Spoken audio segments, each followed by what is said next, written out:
Bismillahirrahmanirrahim. Dear students, today we will discuss lecture number 8 of class 10 biology of chapter homeostasis. Students, इसी lecture में हम नया chapter start करेंगे homeostasis. तो how can we explain homeostasis और how can we introduce homeostasis. तो देखिए students, हमारे साथ अगर हम एंटायर यूनिवर्स को देखें तो उनमें प्लेनेट अर्थ में लिविंग ऑर्गेनिजम्स ये प्रेजेंट है. ठीक है, लिविंग ऑर्गेनिजम्स अपनी लाइफ स्पेंड कर रहे होते हैं ऑन प्लेनेट अर्थ. तो देखिए स्टूडेंट्स, हमारे साथ अगर हम अर्थ को इनको गौर से देखें तो ये क्या है, इसमें जो लिविंग ऑर्गेनिजम्स है इनके लिए बेशुमार क्या होते हैं, इन्वायरमेंटल कंडीशंस होते हैं. ठीक है, यही लिविंग ऑर्गेनिजम्स अर्थ में मुख्तलिफ कंडीशंस को, मुख्तलिफ सिचुएशंस को, मुख्तलिफ टाइप्स ऑफ एलिमेंट्स वगैरह इनके साथ इनकी रिलेशन आ जाती है. तो देखिए सिंपल फॉर्म हमारे साथ क्या है, अर्थ सरफेस, इसी पर लिविंग ऑर्गेनिज्म लाइफ स्पेंड कर रहे होते हैं, लेकिन इट फेस ऑफ एनवायरनमेंट, ये एनवायरनमेंट को फेस कर रहे होते हैं. ठीक है, अच्छा देखिए अगर हम एनवायरनमेंट को देखें तो what does it means, environment की डिफिनीशन क्या है. तो एनवायरनमेंट इज सराउंडिंग और condition in which living organism operate. ठीक है, एनवायरनमेंट क्या होता है, ये हमारे साथ सराउंडिंग होता है किसी अगर लिविंग ऑर्गेनिज्म ने, उनके इर्द गिर्द क्या पाए जाते हैं, इनके इर्द गिर्द कौन से हालात है, कौन से कंडीशंस मीन्स कौन सी कंडीशन है जिसमें लिविंग ऑर्गेनिज्म ऑपरेट कर रहे होते हैं, तो उसी को कहा जाता है environment. Means the surrounding of in living organism and its condition, it is called as environment. ठीक है, लेकिन अकॉर्डिंग टू क्लॉड बर्नर्ड, एक साइंटिस्ट है, ठीक है, उनके मुताबिक एनवायरनमेंट की टू टाइप्स होते हैं. एक होता है इंटरनल एनवायरनमेंट, दूसरा है external environment. Internal environment refers to the internal condition of a living organism. Suppose अगर एक लिविंग ऑर्गेनिज्म है, उनकी बॉडी के अंदर कौन कौन से प्रोसेसेस हो रहे होते हैं, इनमें किस तरह की सिचुएशंस है, तो उन्हीं को कहा जाता है इंटरनल एनवायरनमेंट. दूसरा word according to Claude Bernard is external environment. ठीक है, एक्सटर्नल एनवायरनमेंट क्या होता है, एक्सटर्नल एनवायरनमेंट द एरिया या simple the surrounding or condition जिसमें लिविंग ऑर्गेनिज्म क्या कर रहे होते हैं, अपनी लाइफ स्पेंड कर रहे होते हैं. तो एक एक्सटर्नल एनवायरनमेंट होता है, दूसरा इंटरनल एनवायरनमेंट. तो देखिए अगर अर्थ सरफेस है, ठीक है, दैट इज ह्यूज, ये बहुत ज़्यादा है. ठीक है, इसमें मुख्तलिफ एरियाज में मुख्तलिफ कंडीशंस होते हैं, लेकिन हर एरिया में क्या पाए जाते हैं, लिविंग ऑर्गेनिज्म पाए जाते हैं. ठीक है, अब देखिए अगर हम एक्सटर्नल इन्वायरमेंट मींस अर्थ की जो कंडीशन है, अर्थ की जो हमारे साथ क्या आ जाती है कंडीशंस है, तो आया वो कांस्टेंट होती है या कांस्टेंट नहीं होती. यहाँ पर मैंने ये इस तरह मेंशन किया है कि इज एक्सटर्नल इन्वायरमेंट कांस्टेंट, क्या एक्सटर्नल इन्वायरमेंट हमेशा कांस्टेंट रहता है, तो नेवर, ये हमेशा कांस्टेंट तो नहीं रहता है. ठीक है, इनकी जितनी भी कंडीशंस है एक्सटर्नल एनवायरनमेंट के, या इनके जितने भी कंपोनेंट्स होते हैं, it continuously change with the passage of time. ठीक है, ये पैसेज ऑफ टाइम के साथ ये क्या होता है, ये कंटिन्यूअसली चेंजेस इनमें आ जाते हैं. ठीक है, जो मेजर चेंजेस आ जाते हैं मींस एनवायरनमेंट में, उनकी अगर मैं बता दूं तो ये किस वजह से आ जाती है, मींस ये कंटिन्यूअस चेंजेस किस वजह से आ जाते हैं, तो that is because of natural disasters. ठीक है, अगर नेचुरल डिजास्टर्स आ जाती है, ह्यूज नेचुरल डिजास्टर्स, तो it will change the environment. ठीक है, नेचुरल डिजास्टर है, नेचुरल डिजास्टर के अलावा हमारे साथ ह्यूमन इंटरफेरेंस है. ठीक है, ह्यूमन भी एनवायरनमेंट में इंटरफेरेंस दे रहे होते हैं. ठीक है, और उनमें चेंजेस उसी की वजह से भी आ सकती है. तो सिंपल पॉइंट यही है कि एक्सटर्नल एनवायरनमेंट हमेशा कांस्टेंट नहीं रहता है, वो with the passage of time change हो जाता है. ठीक है, इनकी जितनी भी कंडीशन है, इनकी जितनी भी कंपोनेंट्स है, ऑल ऑफ देम चेंज. ठीक है, वो चेंज हो जाते हैं.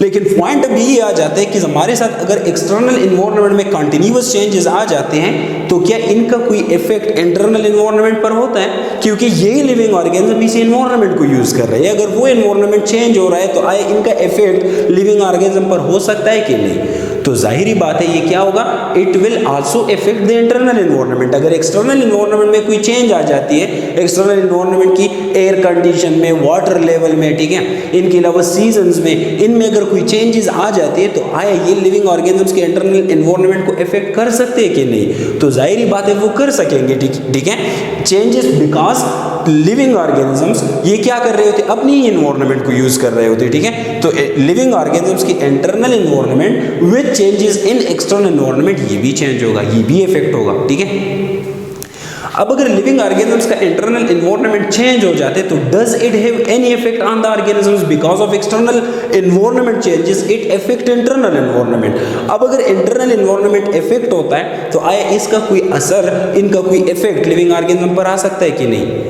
तो आ जाएगा, इनका इफेक्ट आ जाता है किस चीज पर? लिविंग ऑर्गेनिजम्स पर, ठीक है। वो फिर सर्वाइवल नहीं कर सकेंगे, उनके बॉडी के अंदर जितनी भी रिएक्शंस हो रही है, उनकी बॉडी जिस तरह एक्सटीडी स्टेट में चल रहा है, ठीक है, वो उस तरह बरकरार नहीं रह सकेगा। तो इसी के लिए ऑर्गेनिजम्स को कुछ ना कुछ तो करना पड़ता है, ठीक है। तो व्हाट ऑर्गेनिजम्स विल डू अगर इनका इंटरनल एनवायरनमेंट चेंज होता है, ठीक है। तो सिंपल इनका आंसर क्या है कि organisms perform adaptations to overcome the effects of external environment. Organisms उसी एक्सटर्नल एनवायरनमेंट की चेंजेस की वजह से एडॉप्टेशन कर लेते हैं, ठीक है। और एडॉप्टेशन की वजह से वो क्या करेंगे?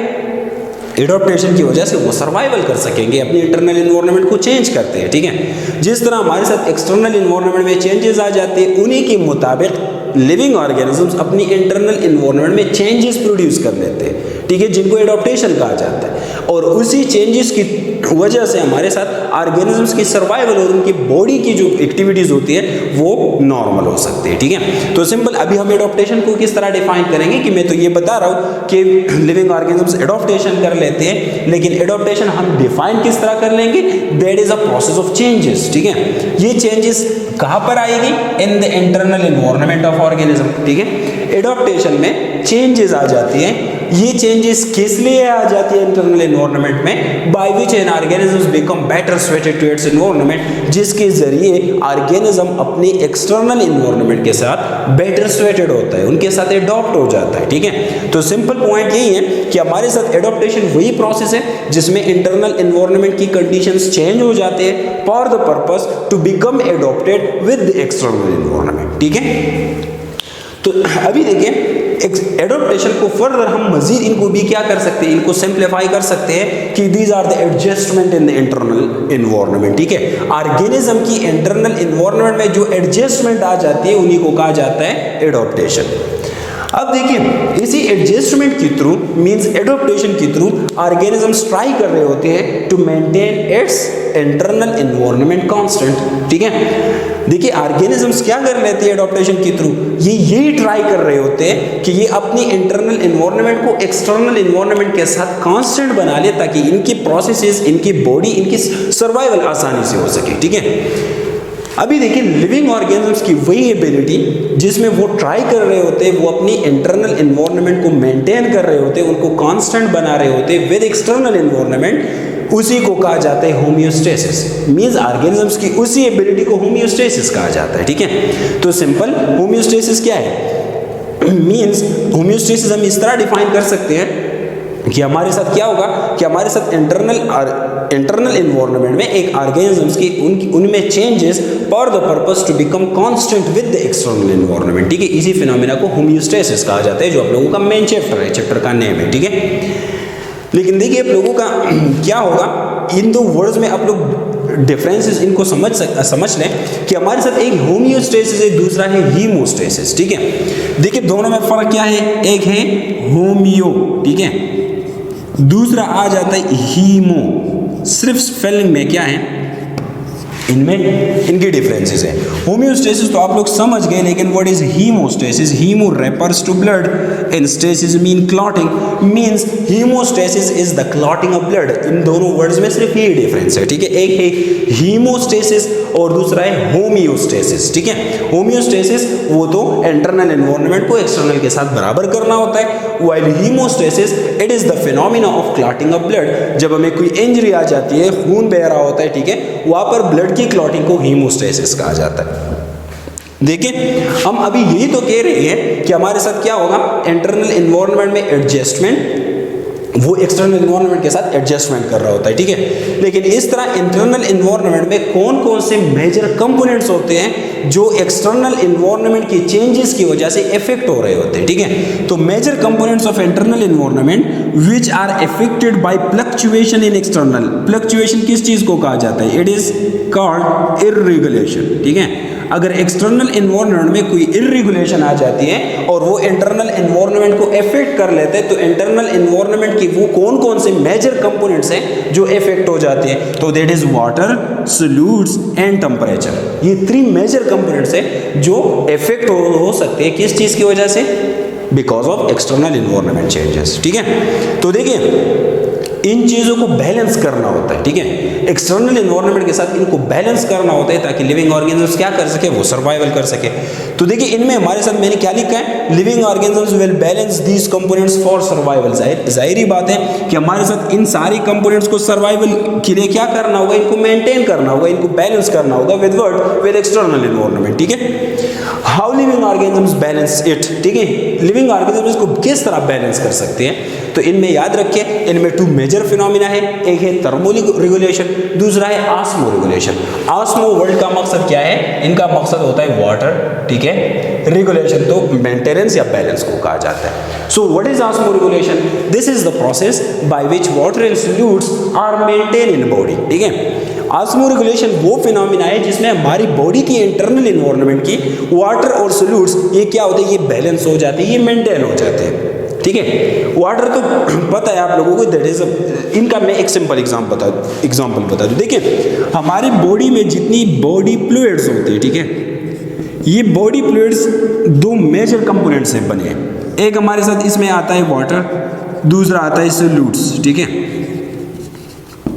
एक वाटर है, दूसरा क्या है, दूसरा सॉल्यूट्स है। अब अगर इनमें कोई डिस्टर्बेंस आ जाती है बिकॉज ऑफ एक्सटर्नल एनवायरनमेंट और इनको मेंटेन किया जाता है, तो इसी फिनोमिना को क्या कहा जाता है, इनको कहा जाता है ऑस्मो रेगुलेशन। अब देखिए हमारे साथ वाटर और सॉल्यूट्स इनको किस तरह बैलेंस किया जाता है। ठीक है, अब अगर बॉडी में इनकी इंक्रीज आ जाती है, एक्स्ट्रा वाटर आ जाती है, एक्स्ट्रा सॉल्यूट्स आ जाते हैं, ठीक है, तो एक्सक्रिएशन वो फिनोमिना होता है एक्सक्रेशन जिनमें एलिमिनेशन ऑफ हार्मफुल सॉल्यूट्स और एक्स्ट्रा वाटर इनको रिमूव कर दिया जाता है, मींस बॉडी से रिमूव कर दी जाती है। ठीक है, अगर हमारी बॉडी में हार्मफुल वेट्स सॉल्यूट्स आ जाते हैं, इनके अलावा एक्स्ट्रा वाटर आ जाती है, तो इनको बॉडी से रिमूव करना होता है ताकि ये क्या हो, ताकि ये एक्सटर्नल एनवायरनमेंट के साथ नॉर्मल हो सके। ठीक है, हार्मफुल सॉल्यूट्स वर्ड का मकसद क्या है, इनके अलावा एक्स्ट्रा वाटर तो ईजी है, लेकिन हार्मफुल सॉल्यूट्स क्या होते हैं, these are nitrogenous waste basically. ठीक है, ये क्या होते हैं, ये नाइट्रोजनस वेस्ट होते हैं। ठीक है, अच्छा नाइट्रोजनस वेस्ट कहाँ से आ जाते हैं, नाइट्रोजनस वेस्ट किस चीज़ को कहा जाता है, वो कंपोनेंट्स जिसमें नाइट्रोजन शामिल हो, ठीक है, उनको नाइट्रोजनस वेस्ट कहा जाता है, वो वेस्ट जिनमें नाइट्रोजन हो। ये नाइट्रोजनस वेस्ट कहाँ से आ जाते हैं, that comes from catabolism of protein. ठीक है, कैटाबॉलिज्म ऑफ प्रोटीन की वजह से ये आ जाते हैं, just like urea, uric acid. ठीक है, ये चीज़ें किस कहाँ से आ जाती हैं, that it comes from catabolism of protein. अच्छा देखिए यहाँ पर वर्ड आ जाते हैं कैटाबॉलिज्म। कैटाबॉलिज्म का मकसद क्या है, देखिए आप लोगों ने सुना होगा हमारे बॉडी का मेटाबॉलिज्म किस चीज़ को कहा जाता है, all the chemical reaction that take place in the body. ठीक है, केमिकल रिएक्शन जो बॉडी में टेक प्लेस कर रहे होते हैं इनको मेटाबॉलिज्म कहा जाता है। लेकिन हमारे साथ मेटाबॉलिज्म की 3 मेजर क्या है, मेटाबॉलिज्म की 3 मेजर टाइप्स है। ठीक है, इनमें एक आ जाता है एनाबॉलिज्म। ठीक है, एनाबॉलिज्म में क्या होता है, इसमें मोनोमर कंबाइन हो जाते हैं और वो पॉलीमर को बना रहे होते हैं, means that is a constructive process just like photosynthesis, जिसमें मोनोमर्स मींस ग्लूकोज और वाटर ये कंबाइन होते हैं और ये बना रहे होते हैं किस चीज़ को, ग्लूकोज को। इनके बाद हमारे साथ क्या होते हैं, कैटाबॉलिज्म वो प्रोसेस है जिसमें क्या होता है, जिसमें एक पॉलीमर वो डिवाइड हो जाता है, वो ब्रेक हो जाता है इनटू मोनोमर्स और वो एनर्जी को रिलीज कर लेता है। ठीक है, तो सिंपल प्रोटीन की अगर कैटाबॉलिज्म होती है तो इनसे nitrogenous waste as a monomer आ जाते हैं। ठीक है, और वो फिर बॉडी से एलिमिनेट करना होता है। तो किस प्रोसेस से एलिमिनेट होगा, बाय एक्सक्रेशन प्रोसेस। ठीक है, एक मेटाबॉलिज्म का थर्ड टाइप जो है उसी को कहा जाता है एम्पेबॉलिज्म। ठीक है, एम्पेबॉलिज्म कौन सा प्रोसेस है, which is the combination of anabolism and catabolism. Reaction एक ही होगा लेकिन एक स्टेप में वो एनाबॉलिज्म परफॉर्म कर लेता है, मींस पॉलीमर को बना रहा होता है, और दूसरे स्टेप में वो पॉलीमर से दोबारा मोनोमर बना रहे होते हैं, तो उसी तरह के रिएक्शन को एम्पेबॉलिज्म कहा जाता है। ठीक है, सिंपल अभी एक्सक्रेशन है तो हार्मफुल वेस्ट नाइट्रोजनस वेस्ट होते हैं। ठीक है, हार्मफुल सॉल्यूट्स ये कहाँ से आ जाते हैं, because of catabolism of protein. ठीक है, और इनके अलावा एक्स्ट्रा वाटर ये भी रिमूव कर दी जाती है by the process of excretion, और ये किस लिए होता है, to maintain the internal environment constant. इनके बाद हमारे साथ नेक्स्ट जो है दैट इज टेम्परेचर। टेम्परेचर देखें, टेम्परेचर की रेगुलेशन इन्हीं को कहा जाता है थर्मो रेगुलेशन, ठीक है। Regulation of internal temperature, internal temperature को अगर एक लिविंग ऑर्गेनिज्म उनको रेगुलेट कर लेता है तो the phenomena will be called as thermo regulation. लेकिन देखिए ये क्यों मेंटेन करना होता है थर्मो रेगुलेशन हमारी बॉडी में, किस लिए होता है? देखिए हमारी बॉडी में मुख्तलिफ किस्म की कंपाउंड्स में एग्जाम्पल लूँगा एंजाइम्स का, ठीक है। जो एंजाइम्स होते हैं, ठीक है, it needs a specific temperature for its activity, ठीक है। इनको एक खास टेम्परेचर की ज़रूरत होती है, ठीक है, ताकि वो अपनी एक्टिविटी को क्या कर सके, उनको आसानी से परफॉर्म कर सके। तो देखिए इस तरह की कंपाउंड्स के लिए टेम्परेचर को रेगुलेट करना होता है और उसी फिनोमिना को कहा जाता है थर्मो रेगुलेशन, ठीक है। That is all about today's lecture, जिसमें हमने आज सिर्फ इंट्रोडक्शन पढ़ा है किस चीज़ का, होमियोस्टेसिस का। Thank you.